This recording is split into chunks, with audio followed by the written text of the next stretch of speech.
Superlap Scotland classes E, F and G at Knockhill Racing Circuit now, under beautiful sunny skies, and qualifying gets underway for quite a busy session, as we were quite early in the morning here at Knockhill Racing Circuit, but already you can see the sun is out, the sun is shining, and the track is pretty nice. And that is a beautiful little mini for David Robb. Delighted to see that car on track.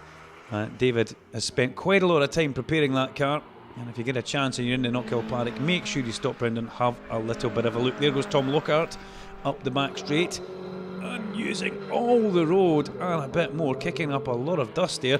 And yeah, not the only one up the back straight. You don't want to be using the gravel trap at the exit of the corner if you can possibly get away with it. Unfortunately, the name of the game, using as much road as you can, that's Phil Taylor. And what we do not expect to see is Phil Taylor in the tyre wall there. Unfortunately, we saw him shooting off the road in front of our static camera, and Phil with quite a bit of front end damage. That would be the last we would see of him. This is the first we've seen of Jenny Muir though, in her little Suzuki Swift in the G class. Yeah, and that was James McElhaney there. Honestly, every time we catch up with that man, massive smile on his face, and usually a couple of armfuls of opposite lock in that Subaru. If he could just dial that out, he would be absolutely on it, as Mark Kemp come through there. And we saw the back of that car before we saw the front of that car as it come through there. So there must be an idea of sliding your black Subaru through the chicane.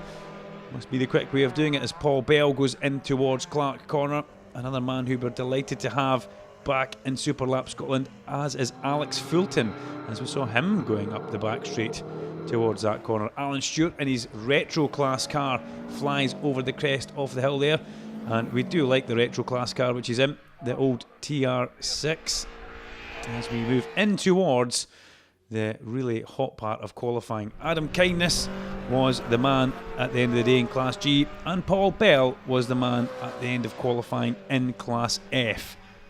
That is a proper little race car built by Renault Sport. We are big fans of that, and Paul's a big fan of it as well. He absolutely loves it. And the fastest in the E class was Ewan Fraser, and great to see Ewan Fraser here. The gear drop car makes his way up the main straight, and what a way to start your super lap career by being fastest in the class. So qualifying results for Class E sees Ewan Fraser fastest in qualifying from Martin Brown and Ewan Begbie. For Class F, Paul Bell, Mark Kemp and Sean Hislop, and Class G headed up by Adam Kindness, Ray McGinley and Adam Morrison. Martin Hutton come home in 8th place in his Peugeot 106 with a 1:12.8 second lap, and Martin is a scrutineer, so he's currently changing his role to be the race driver at the weekend, and still does his MSA Motorsport UK scrutineering job as well, and he come home in 8th place. Jenny Muir, car number 100 in her Suzuki Swift, did a 108.386, and hot on the heels of Jamie Goody she was, and he did a 104.8 second lap in his lovely little MX-5. Car number 86, Adam Morrison, up the back straight in the Mini Cooper. Adam did a 104.4, and he was just behind Michael Anderson, car number 600, the Ford Puma. Michael did a 103.5 second lap, sharing the car with this man Ray McGinley, and Ray looked absolutely on it through the chicane there, and Ray went quicker. He did a 103.2, but they were both a tenth of a second behind the man who took the Class G honours in his lovely pink Mini. Car number 155, Adam Kindness, did a 63.0, a 103.0, and Adam put together a pretty good hot lap. Chased hard though on the timing screens by Ray McGinley, Michael Anderson. Those guys very fast at the start of Superlap Scotland 2019, but as Adam came in towards the hairpin, a nice execution of Knockhill's last corner, so I'm powered up towards the finish line, and that would be his drive over for the day and winner of Class G. Car number 8, David Robb, Mini Cooper S. Beautiful little car. I'm a big fan of that. A 109.9. On to the F Class finals now, as Simon McWilliam comes in towards the hairpin. Car number 59 in the Renault Clio, and Simon did a 107.7. Sees him come home in 9th place. Just ahead of him Car number 5 in 8th place, the Renault Megane RS of Alex Milne. Alex did a 104, and all the 4s after that, 104.444. Second lap in his Renault Megane RS. And in 7th place, All Action, 716, Tom Lockhart in his Renault Clio 172. He did a 104.090. Good lap for Tom. It felt okay, yeah. I thought we'd get a wee bit quicker, but it's a learning experience, isn't it? It actually smells quite nice that when it's drizzled over it, doesn't it? Don't know, you want to taste it? No, not particularly. No, I've had my fair share today. How long do you think you can sit in this pace setter bay? Some of the times for me earlier on, not very long, but we'll see what happens. Love your honesty. Well done, congratulations. In 6th place, we see Sean Hislop in the Renault Clio RS, and Sean did a 103.825. Second lap, just ahead of Tom Lockhart. And in 5th place, it was car number 172, and that was Keith Richardson in his Renault Clio 172. A lot of Renault Clios in the F-Class car. F-Class, and a 102.4 for his time. 65, Kevin Strachan, another Clio with a 102.4. And then we get to a Toyota MR2 of Alex Fulton in 3rd place. A 102.9, extremely close in that mid-pack for Class F.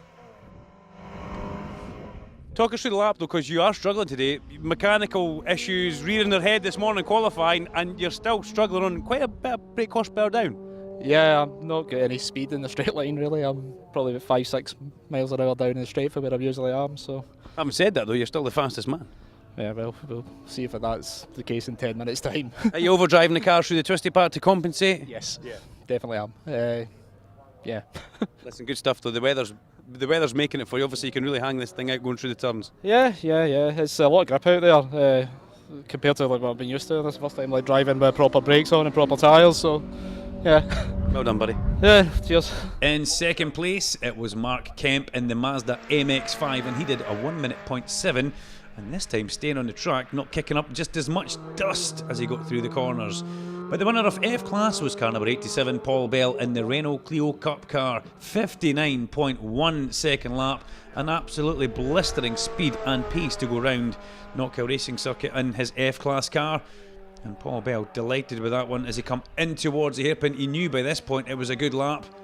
All he had to do was get through the hairpin and pull that sequential gearbox a few times up the main straight to be the winner of Class F.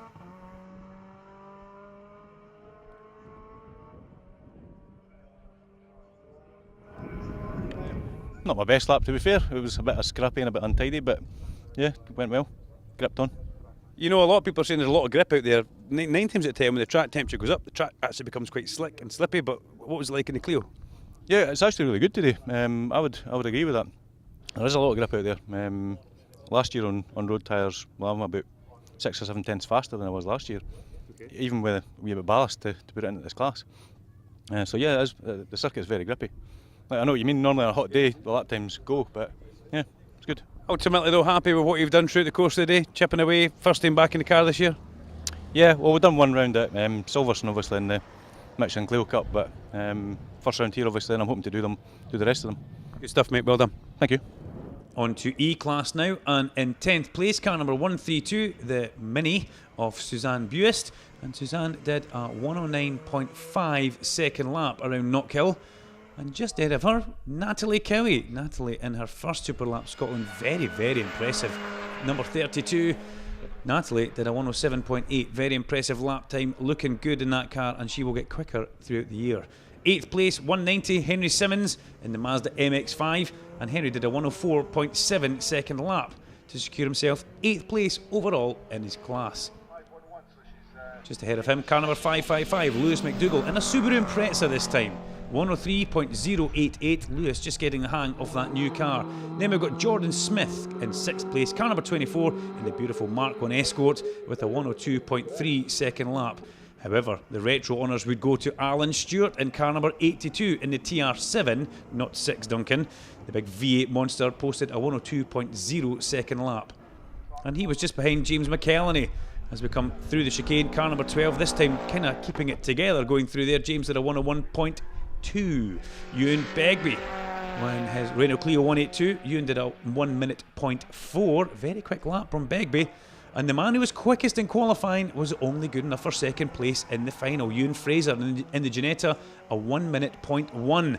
That means the man who took the E-Class honours was car number 88, Martin Brown, the current king of the hill in the Subaru Impreza WRX car, 58.743.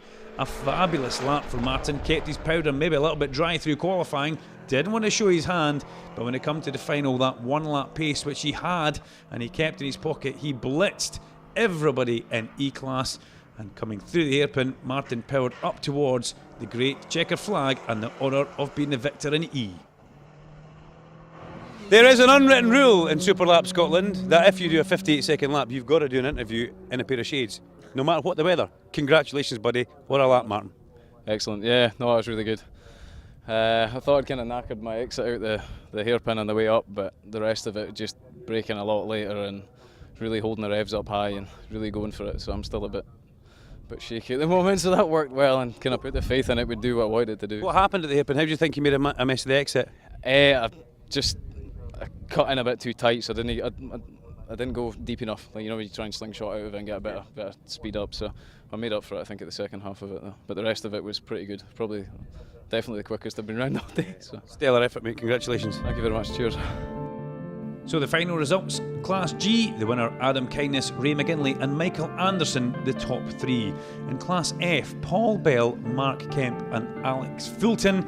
And in Class E, Martin Brown, who we just saw in an interview there, with Ewan Fraser in second and Ewan Begbie in third.